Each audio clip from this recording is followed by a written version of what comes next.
Company, Shippers Authority and 18 shipping lines increased basic freight rates by 5 and 10% for the year 2022 and 2023 cocoa crop season to all destinations with the expectation of the United Kingdom. The Cocoa Marketing Company, Shippers Authority and 18 shipping lines have agreed to increase basic freight rates for the 2022-2023 cocoa crop season to all destinations by the United Kingdom. As a result, basic freight for containerized shipment has been increased by 5% and basic freight for mega bulk shipment cargo up by 10%. These were charged after a marathon meeting at this year's Cocoa Freight Negotiation Conference held at the Hilton Sorrento Palace in Italy. Here is the Chief Executive Officer of the Ghana Shippers Authority, Benonita Bismarck. In response to feedback from stakeholders, it has been decided that the liner and mega bulk rates be differentiated as was done in 2005. Consequently, basic freight for containerized shipments to all destinations except the UK has been increased by 5%. Basic freight for mega bulk shipments to all destinations except the UK has been increased by 10%. Bunker adjustment factor to all destinations except the UK has been increased by 2 percentage points, that is from 28% to 30%. The summary of the negotiated freight rates for the shipment of cocoa for the 2022-2023 season then let's break down as follows.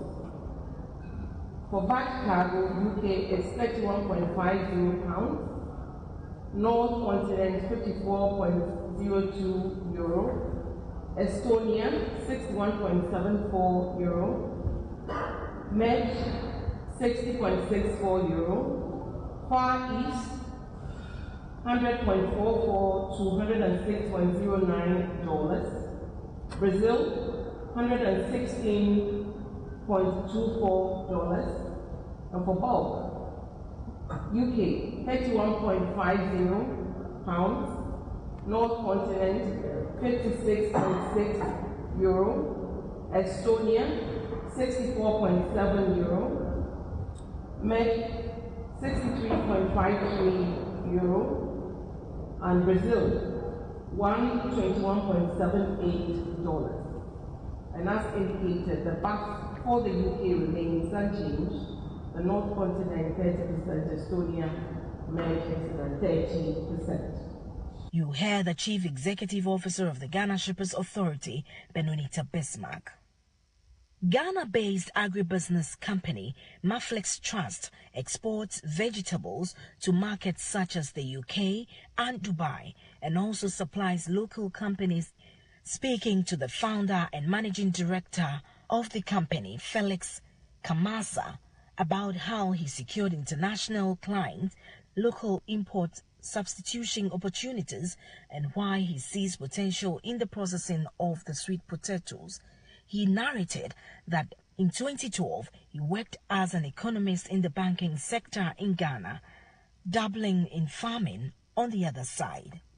The company has grown from supplying a few local shops in Ghana to a thriving producer and exporter of over 27 different vegetables, tuber and fruits. It employs over 150 permanent staff, and when harvesting is in full swing, another 80 daily casual laborers are brought on board.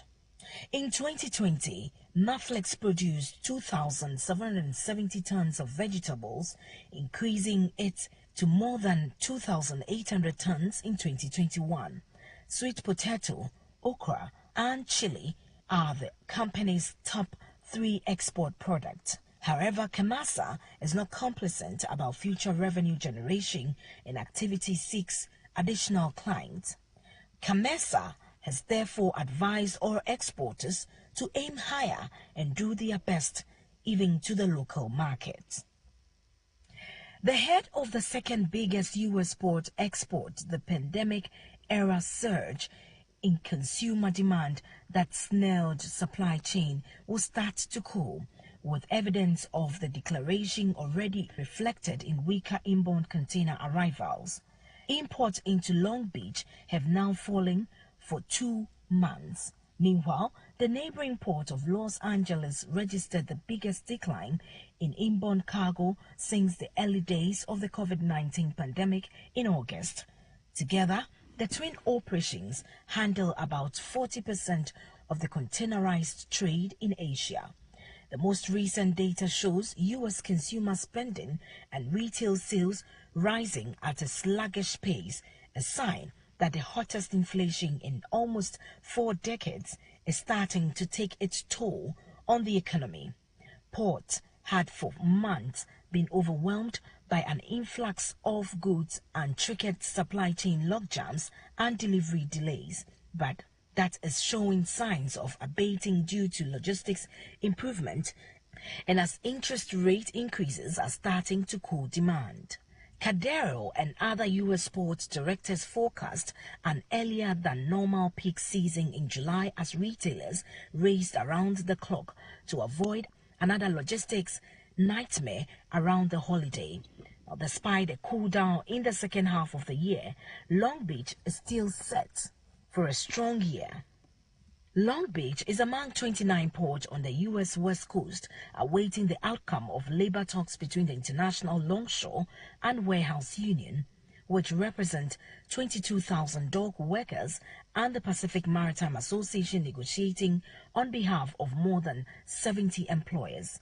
The employees have been working without a contract since their previous pact expired July 1st, and both sides have vowed to avoid a repeat of the 2014 negotiations, which resulted in the U.S. facing 9 months of disruption and shipping delays that only ended up after the Obama's administration intervention.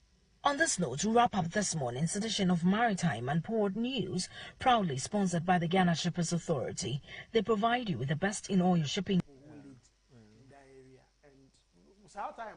To a young person, I know when you was in is I don't have areas now. There were 2 things: we had double 4 or BA 19. It was like a neck. Yes, so quite so you made him, maybe uncle. Edi Ghana, Eku Vias and Edias Super Ghana. Ghana Shippers Authority and Iswadi None say, Yaba one so dreadful. Ewo how be our nemu. If you know my ira, dear say, Tika Yajawa and Fakwan. Anyhow would whoop you. Yenya had change so dreadful, and no ma echo said Yabaya will bet Yassi. Yaniswadi None say, Yaba Sum, near Sum. Ghana Shippers Authority, Ewo Ghana Shippers House, Rich Accra, Gapuha Towers, Tema, NCA Building, 4 Gardens, a Jupe, Oakmas. Takradi Shippers Center, Takradi, Yamusa Building, Sansuna Gumbihini, Tamale, Yawo Complaints Unit, Ewo Elibu, Paga, a flower border, Sansuna Kutukarium Shenjanabia, and a Takutel, Takradi, Fred 0302 666915, and I toll free number 0800 300 55. Ghana Shippers Authority, providing shipping solutions.